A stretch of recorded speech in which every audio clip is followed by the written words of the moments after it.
And I'm not going to tell you what that date is, although I have it right here on a piece of paper in front of me. I want you all to help in this search. God knows I need help. I can't save us all alone. And there's always the possibility, because I am human, that I could make the wrong decision or make the wrong interpretation.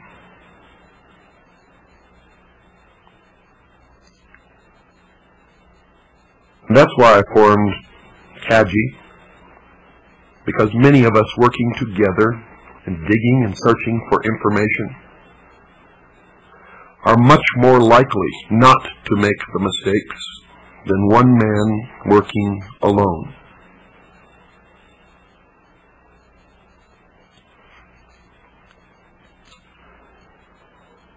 Let's go back now to the beginning, when man was in his infancy on the evolutionary scale of development.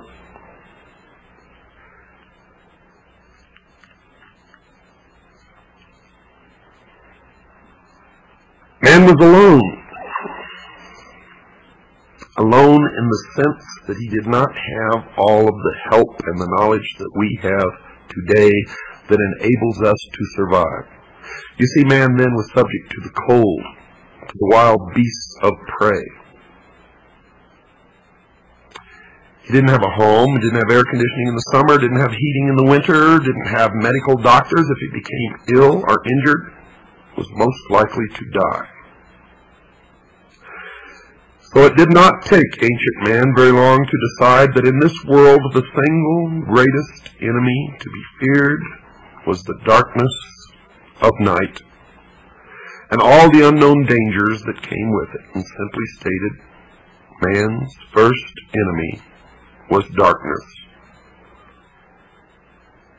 Now, understanding this one fact alone, one can readily see why the greatest and most trustworthy friend the human race could ever have at that time was, by far, heaven's greatest gift to the world, that glorious rising orb of day that we call the sun. And that was the beginning of the battle between light and darkness. And it was man's first understanding of the birth, the death, and the rebirth of a deity. For the sun rose, was born in the morning, traveled across the heavens, where it reached its most powerful point, the zenith, and that will explain why so many things occur at noon or near noon, and then signifying old age and the end of its life, sank into the west and then died. And man was subjected to the rigors, the dangers, the cold of night, until his God again was reborn the next morning. Now, folks, I'm not making any of this up, and it took me many, many years of study to figure this out. Man noticed that the moon also rose, lived a different life than the sun, and then set and died and was reborn again. The sun, because of its brilliance, became the master or the greatest deity. And the moon took on the feminine aspect because the moon reflected the light of her master.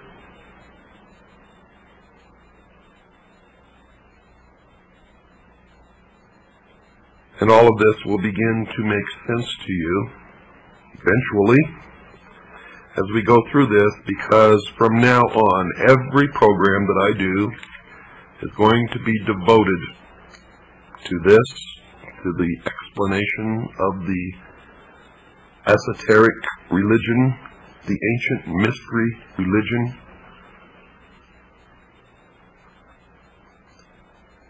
And it's important that we all understand it, because these are the people in charge. And don't ask me to tell you the truth of religion, for I really believe in the Constitution and that we all have a right to worship our own God in our own way. And no one has the right to tell anyone, unless asked, what they should believe. You all know by now that I am a Christian. But I'm not a Christian in the sense that I follow the dogma of any church, or the preachings of any preacher, or necessarily, word for word, the Bible. I stick strictly and only to those words that are directly attributed to Jesus Christ, and I attempt to follow those words in my daily life. And it doesn't matter to me whether anyone proves that he never lived, or that he lived or not. I have found that those are the most profound teachings amongst all of the books and teachings that I have ever heard or read in my entire life. And until someone can prove to me that there is something better, that is what I will always adhere to. I do not advise you what you should believe or not believe. But I do advise you that we all need to learn as much as we can about everything that we can, because one thing I have learned in my life is that most of what we have ever been taught has been a lie. And that whoever these people are, and I know who they are, I will impart that knowledge to you, who are the priests, the adepts, and the initiates in the mystery schools, they are in control, and they are shaping the future, and that future will affect all of us, so we had better learn as much about them as we can. You cannot identify an enemy unless you know the enemy, and you cannot fight a battle if you know nothing about the battle tactics of your opponent. And when you understand that Lucifer is the son of the morning star, or the morning star itself, then the creations of the members of the mystery school begin to make much more sense. Good night, and God bless you all.